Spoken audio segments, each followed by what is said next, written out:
Judul renungan kita pada hari ini 13 Mei 2022. Kerajaan tunggang terbalik. Matius 5 ayat 1 hingga 3.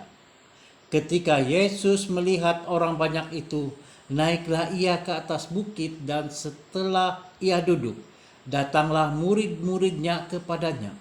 Maka Yesus pun mula berbicara dan mengajar mereka. Katanya, "Berbahagialah orang yang miskin di hadapan Allah, kerana merekalah yang mempunyai kerajaan surga." Matius 5 ayat 1 hingga 3. Mari kita menghadapinya. Kebanyakan orang tidak selalu meletakkan perkataan berbahagia dan miskin bersama. Kebanyakan orang di masa lalu dan sekarang mengaitkan wang dengan kebahagiaan. Kepuasan dalam hidup diukur dengan jumlah wang yang seseorang itu miliki, dan ini telah difikirkan secara meluas.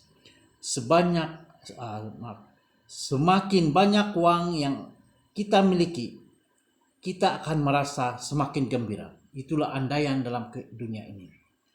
Saya teringat tentang sebuah buku yang bertajuk The Upside Down Kingdom, Kerajaan Tunggang Terbalik, yang ditulis oleh Donald Cravel.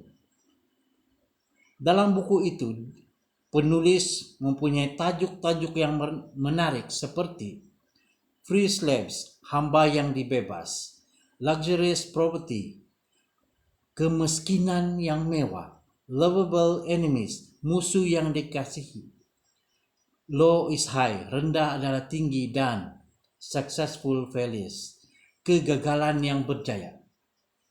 Apabila ribuan orang berkumpul untuk mendengar ceramah Yesus yang paling panjang dalam Injil, mereka semua mengharapkan Tuhan untuk mengumumkan bila nasib mereka akan berubah.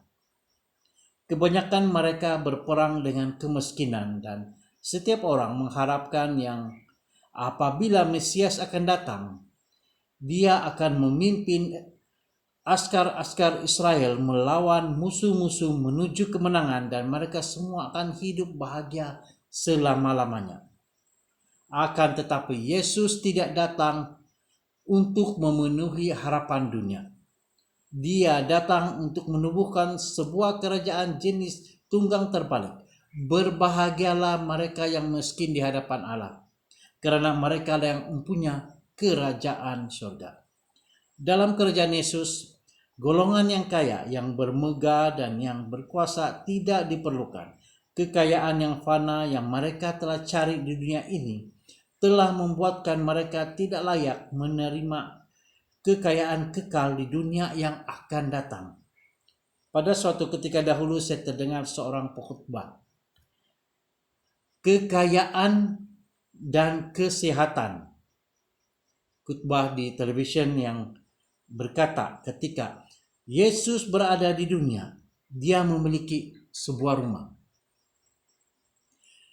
Yesus tidak pernah memiliki sebuah rumah, dan dia bahkan tidak memiliki 2 batang kayu di mana dia telah disalibkan. Akan tetapi, karena dia telah menjadi miskin demi kita, maka kita mampu mengambil bahagian dalam kekayaan kasih Tuhan yang kekal jika kita merendah diri, mudah diajar, dan miskin dalam roh. Mari kita berdoa. Tuhan Allah yang bersemayam dan bertakhta dalam kerajaan surga, pada saat ini Tuhan, kami bersyukur kerana Tuhan telah memberikan kami sebuah renungan yang begini indah, yang memberi kami kekuatan bahwa kami boleh mengharapkan Tuhan dalam apa jua keadaan. Terima kasih Tuhan kerana telah memberikan kami satu peringatan, satu teguran kepada kami bahwa kami harus merendahkan diri, mudah diajar, dan miskin dalam roh. Terima kasih Tuhan atas renungan ini, dalam nama Yesus kami berdoa. Amin. Terima kasih kepada semua yang mengikuti renungan pada hari ini. Amin.